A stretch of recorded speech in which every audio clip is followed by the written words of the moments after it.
Olá a todos vocês, que a graça e a paz do nosso Senhor Jesus Cristo permaneçam com todos de um modo muito especial. Estamos observando com mais detalhes acerca das ações de Jesus em seu tempo, tratando a respeito de João, capítulo 9, onde Jesus faz a cura de um cego, e hoje nós vamos tratar de um assunto bastante interessante na perspectiva bíblica, de uma maneira em que nós possamos compreender o que Deus quer de nós a cada dia, a cada momento, como o Espírito Santo tem nos conduzido para que nós sejamos íntegros e fiéis, segundo a palavra de Deus, e assim viver debaixo das suas bênçãos, dos seus cuidados, do seu amor, que é isso que Jesus quer que nós entendamos, que nós vivamos de fato o Evangelho de Jesus Cristo e sejamos reconhecidos pelo amor, assim como ele mesmo nos instruiu, que é nisto que nós devemos ser conhecidos, se tivermos amor uns aos outros. Então, a todos vocês que nos acompanham, a todos vocês que têm estudado a Bíblia e procurado compreender mais de Deus, que Deus abençoe de um modo muito especial neste momento de reflexão, de crescimento espiritual, para que você compreenda a vontade de Deus. Eu vou ler o texto, o mesmo texto que foi lido ontem, eu vou ler novamente e vou ampliar o texto para que nós possamos ter um contexto melhor acerca da discussão que os doutores da lei, os fariseus, estavam fazendo com Jesus logo após a cura deste cego. Tem muitas pessoas que são extremamente legalistas, extremamente críticas e não permitem, né, não concordam que Deus esteja agindo da sua maneira, do seu jeito de ser. E é isso que nós vamos ver um pouco hoje. Então, João, capítulo 9, a partir do versículo 1, na versão da Bíblia, a mensagem, o texto diz assim: Caminhando pela rua, Jesus viu um homem cego de nascença. Seus discípulos perguntaram: Rabi, quem pecou, este homem ou seus pais, para que ele nascesse cego? Jesus disse: Vocês estão fazendo a pergunta errada, procurando a quem culpar. Não há nenhuma relação de causa e efeito aqui. Em vez disso, olhem para o que Deus pode fazer. Precisamos trabalhar com energia por aquele que me enviou, enquanto o sol está brilhando. Quando a noite chega, o expediente acaba, mas enquanto estou no mundo, há bastante luz, eu sou a luz do mundo. Dito isto, ele cuspiu no chão e fez uma mistura de barro com saliva, esfregou a mistura nos olhos do cego e disse: Vai, lava-te no tanque de Siloé, que quer dizer mistura, né? Que quer dizer enviado, né? Que quer dizer enviado. O homem foi, lavou-se e passou a enxergar. Momentos depois, a cidade estava em alvoroço. Os parentes do homem e aqueles que ano após ano o conhecia como o mendigo cego, perguntaram: Este não é o homem que conhecemos, que se sentava e mendigava? Outros diziam: É ele mesmo. Mas alguns duvidavam. Não pode ser o mesmo homem, de jeito nenhum. É só alguém parecido com ele. Mas o homem confirmou: Sou eu mesmo. Eles o interrogaram: Como você conseguiu enxergar? Um homem chamado Jesus fez uma mistura, esfregou nos meus olhos e disse: Vá a Siloé e lave-se ali. Eu fiz o que ele disse, lavei-me e comecei a enxergar. Então, onde está ele? Eu não sei. Eles levaram o homem aos fariseus, porque o dia em que Jesus fizera a mistura e curou, a cegueira dele era sábado. Os fariseus interrogaram de novo para saber como havia conseguido enxergar. Ele respondeu: Ele pôs a mistura nos meus olhos, eu me lavei e agora vejo. Alguns dos fariseus resmungaram. Obviamente, este homem não pode ser Deus, ele não guarda o sábado. Até aqui. E essa discussão vai continuar no texto, mas até aqui é o suficiente para nós meditarmos um pouco, já que também no programa da rádio nós temos um tempo limitado. Então vamos nos concentrar aqui. Primeiro, a questão do encontro com Jesus, de abrir o coração e a mente para Jesus, de permitir que Jesus abra os seus olhos para voltar a enxergar. Né? Isso nós já falamos bastante no estudo anterior, acerca de que o encontro com Jesus, o encontro com a verdade, o encontro com a luz, nos leva, nos conduz a voltar a enxergar perfeitamente, não andar mais em penumbras, não andar mais de olhos vendados, mas saber de fato o propósito de Deus para nós e ter sabedoria e discernimento de como lidar com os problemas e adversidades e com a orientação de Cristo pelo Espírito Santo através da Bíblia como única regra de fé e prática, assim nós somos capazes de ser mais que vencedores em Cristo Jesus. Então, esta parte nós já sabemos, mas as pessoas que não compreendem a liberdade em Cristo Jesus, elas ficam buscando dificuldades, colocando peso em cima da própria palavra de Deus, tratando de questões que nós tratamos dentro da teologia como legalismo, como má interpretação bíblica, uma maneira reprovável pela Bíblia de se viver e de se interpretar, não sendo de fato cristão, mas sendo um religioso legalista. A grande questão é que a discussão ela mudou de rumo. Jesus curou um homem que era cego de nascença, que todos o conheciam, todos sabiam que ele era cego, as pessoas ficavam admiradas de ver aquele homem voltar a enxergar. O próprio homem confirmou que ele era, de fato, o homem que era cego e passou a enxergar, né? E mesmo diante de tamanho milagre, de tamanha ação de Jesus Cristo, uma ação direta, uma ação que só Deus poderia fazer, e Jesus Cristo é o Deus encarnado, né? Diante desta ação, as pessoas começaram a questionar um outro ponto secundário que era muito menor do que Jesus estava fazendo naquele dia.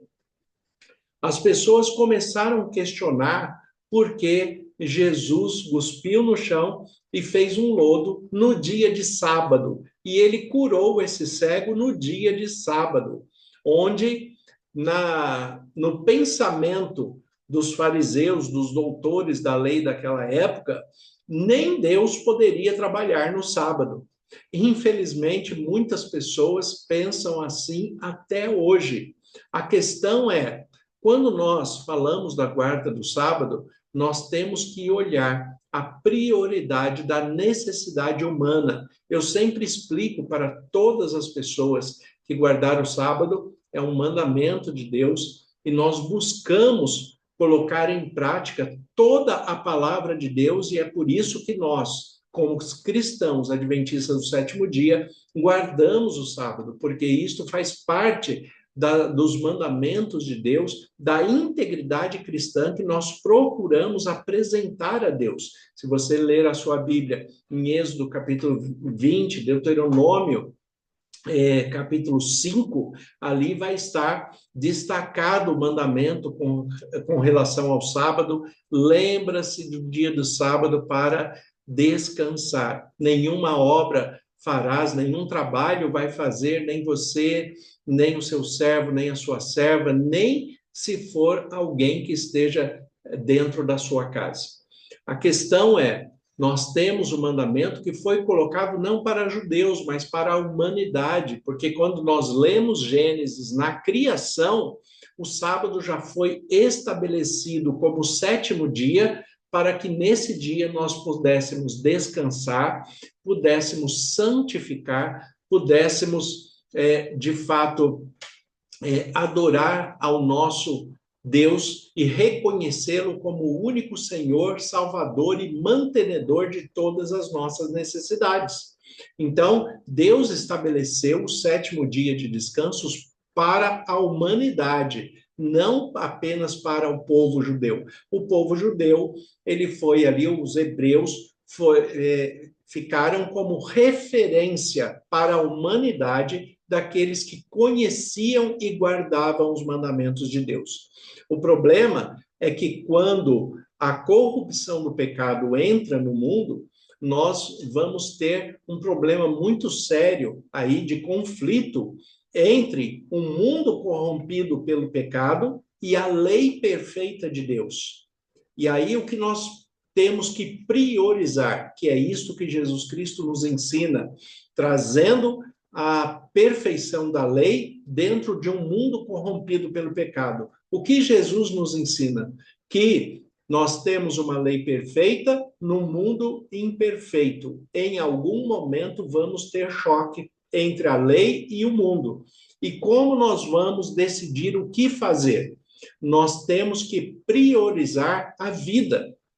Se nós podemos fazer o bem, não importa se é sábado. Se nós podemos estender a mão, ajudar, auxiliar, curar, cuidar, se nós podemos fazer algo de bem para o nosso irmão dentro de uma necessidade, então a vida fica mais importante do que o mandamento em si. Não que ele não seja importante, é que a vida é mais importante. E é isso que as pessoas tinham dificuldade de compreender já no tempo de Jesus, e muitos ainda continuam com essa dificuldade de compreensão até hoje. As pessoas têm dificuldade de compreender o que Jesus disse, que o sábado foi estabelecido por causa do homem. São os seres humanos que precisam de descanso, são os seres humanos que precisam de espairecer, de comunhão com a família, de tempo dedicado para as pessoas que nós amamos, para a comunhão com Deus, para descansar e declarar para o mundo e para o universo de que nós temos apenas um Deus, um Senhor, que é o nosso mantenedor, o nosso Criador, aquele que nos ama e em breve virá nos buscar. A questão é, eles começaram a discutir a respeito da cura desse cego, e o texto é bem claro a partir do versículo 13, onde ele diz assim: eles levaram o homem aos fariseus, porque o dia em que Jesus fez a mistura e curou a cegueira dele era sábado. E olha, os fariseus interrogavam de novo para saber como ele havia conseguido enxergar. Ele respondeu que Jesus fez a mistura, colocou nos olhos dele, mas a conclusão que eles chegaram é simplesmente absurda.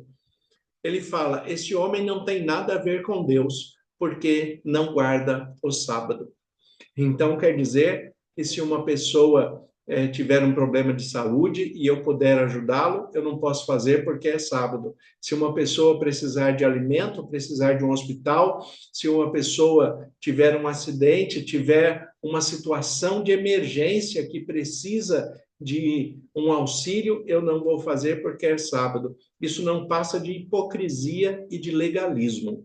Tá? O que nós temos que compreender é não usar a licença para desculpa e assim desprezar totalmente o mandamento, mas temos que ser equilibrados, sabendo que a palavra de Deus ela é feita para preservar a vida, para nos conduzir à salvação, para estarmos com Deus por toda a eternidade. Infelizmente, assim como nesse tempo dos doutores da lei, dos fariseus, que guardavam o sábado com todo o rigor, não podiam nem cuspir no chão, porque era proibido.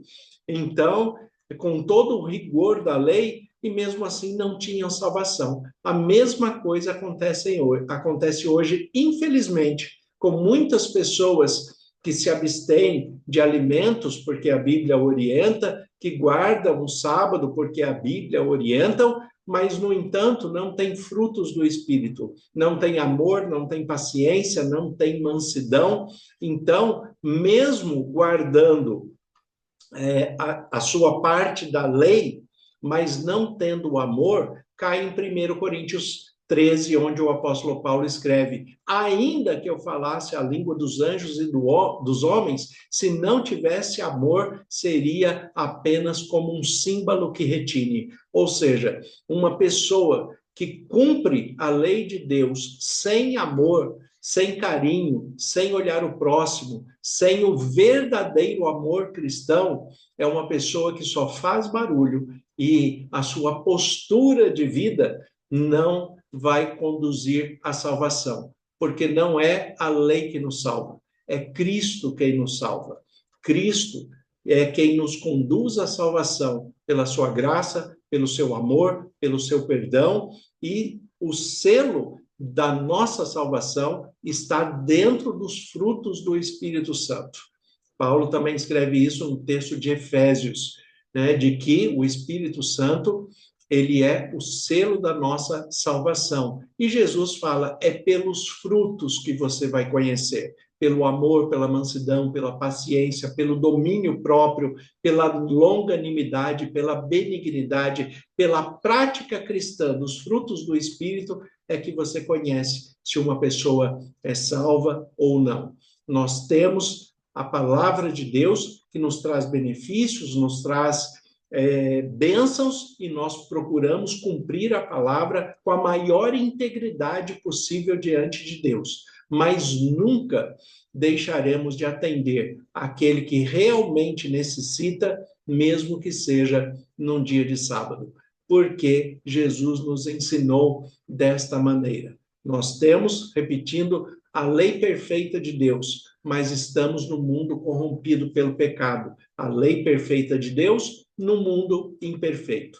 Quando, assim como diz o apóstolo Paulo em 1 Coríntios capítulo 13, quando vier o que é perfeito, tudo vai ficar bem e nós não teremos problema nenhum. Até lá, vamos colocar o amor acima de todas as coisas e seguir a orientação de Jesus. É nisto que seremos conhecidos, se tivermos amor uns aos outros. Senhor, nosso Deus e Pai, te agradecemos pela tua palavra que é viva e eficaz. Pedimos que o Senhor permaneça conosco, revele o teu amor e que possamos compreender e aplicar a sua palavra em nossas vidas. Nós te agradecemos e oramos em nome de Jesus. Amém. Deus abençoe a todos. Tenha um excelente dia em nome de Jesus.